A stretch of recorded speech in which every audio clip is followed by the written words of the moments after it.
decir, si uno logra convencerlos de que realmente la educación, no sé si salvador es la palabra, pero que la educación, el valor que tiene en términos de lo que sea, es decir, bueno, ya está, como Salvador, está una comunidad que cuando uno anda apretada y así, esos lugares son medio chicos, que hay mucha gente, ya dice, si tenemos este lugarcito en el cielo, alcanzamos la gloria eterna. Entonces, bueno, si tenemos este lugarcito en el cielo, alcanzamos la gloria eterna. A veces el lugarcito en el cielo es muy incómodo y uno piensa una eternidad apretado así, ¿viste? Pero bueno, esa es otra historia.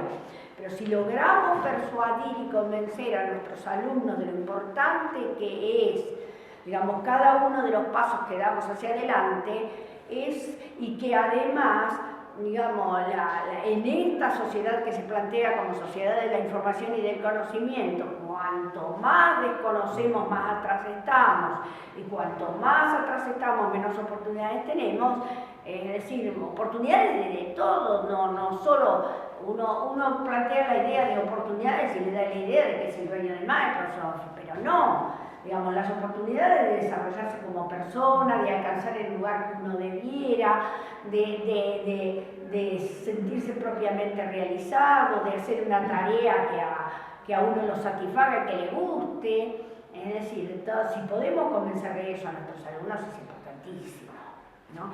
Y hablando de convencer y de hacer lo que uno... ¿Hablamos del libro? No. Bueno, Eliana me conoce de la escuela primaria, sabe cuál es y cuál ha sido mi cosa de toda la vida, tiene que ver con la lectura. Entonces, sí tiene que ver con la lectura, pero yo creo en la lectura, y además yo creo que uno entiende mucho más fácil un texto desde la literatura que desde un concepto teórico. Entonces, con el conferencia de la novela, yo les propuse una novela que obviamente tiene que ver con el discurso, que es Desde el Jardín. Desde el Jardín, esta es la primera edición, esta es divina.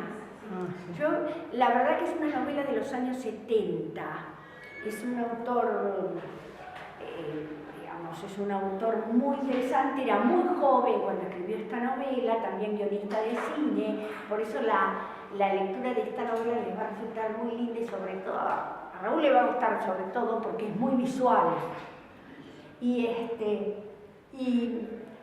esta novela yo la leí, sí, cuando salió, que era muy jovencita y me impactó.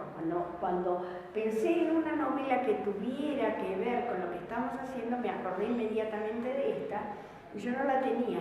Está en la biblioteca del normal, en la biblioteca Andrada, en esta edición, que es la primera edición. Bueno, yo la compré porque está reeditada, nuevita, es una novela de anagrama que no es muy cara. Yo no me fijé, ¿se fijaron ustedes si estaba para bajarla? Porque el año pasado con la que leímos con los chicos, el lector no estaba. Claro, bueno, así como esta. Esta, yo estuve debatiéndome, ven que yo creo que no hay que decir mentiras, estuve debatiéndome un montón de tiempo, porque me compré la nueva y tenía la vieja de la biblioteca del normal. Si digo que la perdí, llevo la nueva. Digo, no, pero no es honesto. ¿Cómo voy a hacer esto en función de que no es clase? Entonces hice el comentario en clase y una de las chicas que la había comprado justamente por Mercado Libre, la verdad que como te envidio, Steffi, no sabes lo que me gustaría, pero no te puedo decir porque vos lo vas a hacer. Si yo te digo te la cambio, ¿viste? Pero no te voy a coaccionar, ¿viste? Bueno, pasó. Y después que terminó de rendirme, me regaló la novela. Así que tengo la nueva y la vieja. La nueva y la vieja. Digamos, esta es una novela muy particular. Es una novela de principios de los años 70.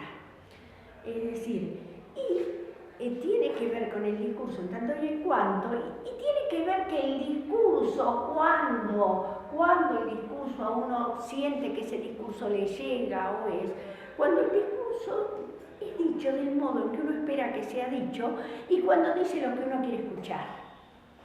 Esta es un juego que los que lo escuchan consideran que es absolutamente una metáfora, porque es una persona persona, un hombre, que ha vivido toda la vida encerrado en una casita, de fondo de una mansión que era un inmenso jardín, y solo.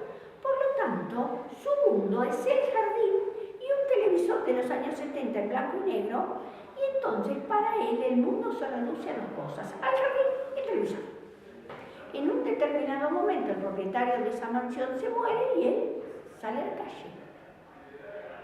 Y en esa salida a la calle se encuentra con una persona a partir de un accidente que es la esposa del dueño de una cadena de medios, de un diario, de todo, que tiene acercamiento, y los deslumbra con su discurso, que tiene que ver con todo lo que él conoce, que es absolutamente botánico.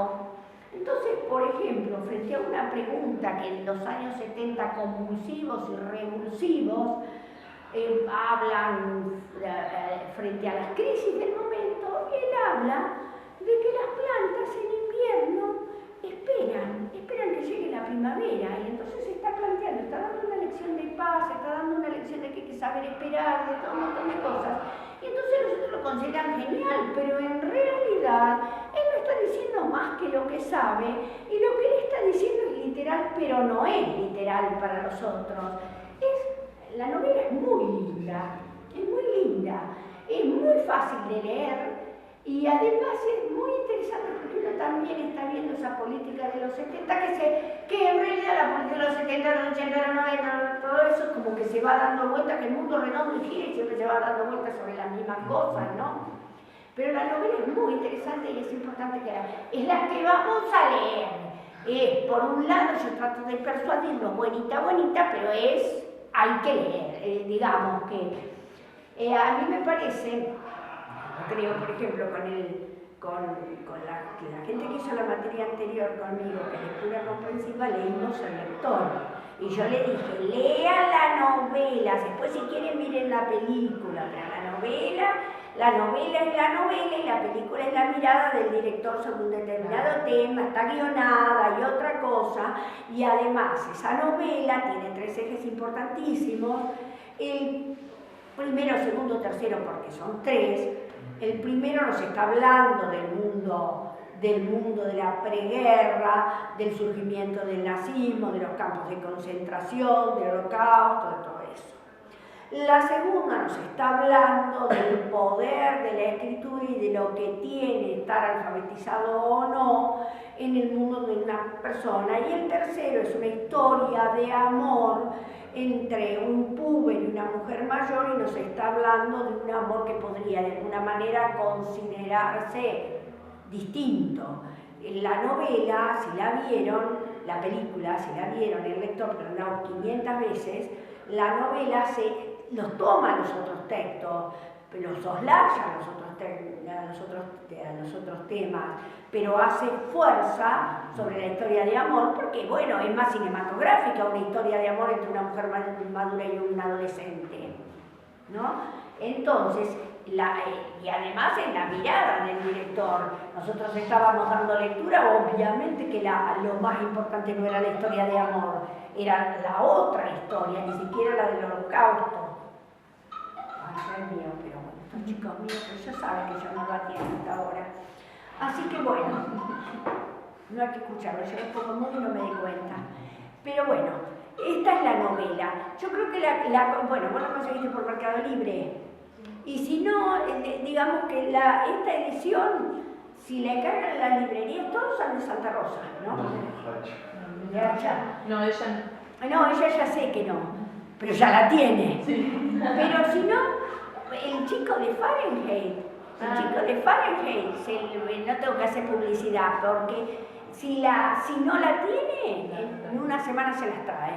Y esta novela no es cara, digamos que esta novela es chiquitita, qué sé yo, está en 100 y poquito.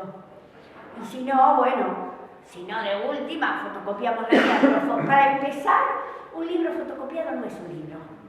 No, para mí, digamos que las fotocopias se usan, los libros se leen. Hay una diferencia, yo quiero que la lean, no que la usen. Es decir, digamos que uno para estudiar de pronto es más fácil la fotocopia porque uno puede no tenerle respeto, puede subrayar, puede resaltarlo, puede hacer lo que quiere. Pero con el libro, bueno, hay quien lo hace, a mí me da lástima. Pero entonces la novela sería esto. Esta es la novela Desde el jardín que vamos a leer. Bueno, seguimos con el trabajo. Acá, algunas cosas en este cuarto trabajo, dice, revisen en lectura rápida algunas frases del texto, dar un discurso. Este libro, el libro ese de Novoa, lo tenía, pero claro, lo guardé porque se va a poner un tanto desorden.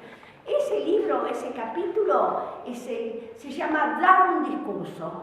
Y dar un discurso, el capítulo Dar un discurso, y en lectura rápida quiere decir en lectura rápida, es decir, que tengan idea para que podamos conversarlo, esa mirada de dar un discurso. Si lo leemos, si lo vamos a decir, ¿qué pasa si lo vamos a decir, si uno tiene la necesidad de improvisar? El público, el concepto de público, frente a qué público, el tamaño del público, es decir, plantea todos los detalles empíricos de dar un discurso.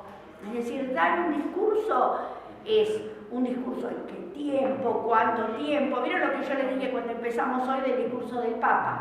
Si el discurso del Papa en vez de media hora hubiera dicho lo mismo en 2 horas, no se le hubiera prestado la idéntica atención. ¿Por qué? Porque los seres humanos tenemos tiempo para todo. Es decir, lo más importante, si a uno se lo dicen en 10 minutos, no se lo va a olvidar nunca la vida. Si se lo dicen en 20 minutos, se lo puede olvidar a la mitad de la vida. Y si tardan 2 horas en decírselo, se no va a prestar atención y de pronto se le va a pasar. Entonces, como Chávez. ¿Qué? Como Chávez. Como Chávez y como Fidel Castro. Yo estuve en La Habana, fui a un discurso de Fidel Castro. ¿Ah, estuvo? Sí, en un congreso, en el cierre de un congreso de pedagogía, y claro, duraba horas,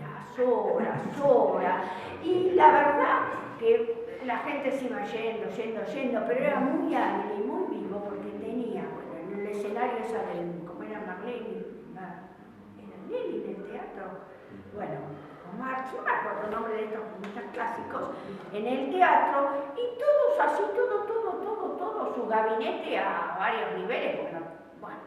Entonces él hablaba, pero estaba hablando de los huracanes, de la educación y después de los huracanes, y entonces después preguntaba un dato climático y le hacía la pregunta al ministro de no sé qué, o sea que había que prestar atención a esos discursos de hora, pero realmente, qué sé yo no sé si uno iba por la curiosidad de escuchar a Fidel Castro, pero pasado, yo estuve 45 minutos, ya me aburrí, y además yo había ido con mi marido y me hacía 15 minutos, me venía empujando y decía, vámonos.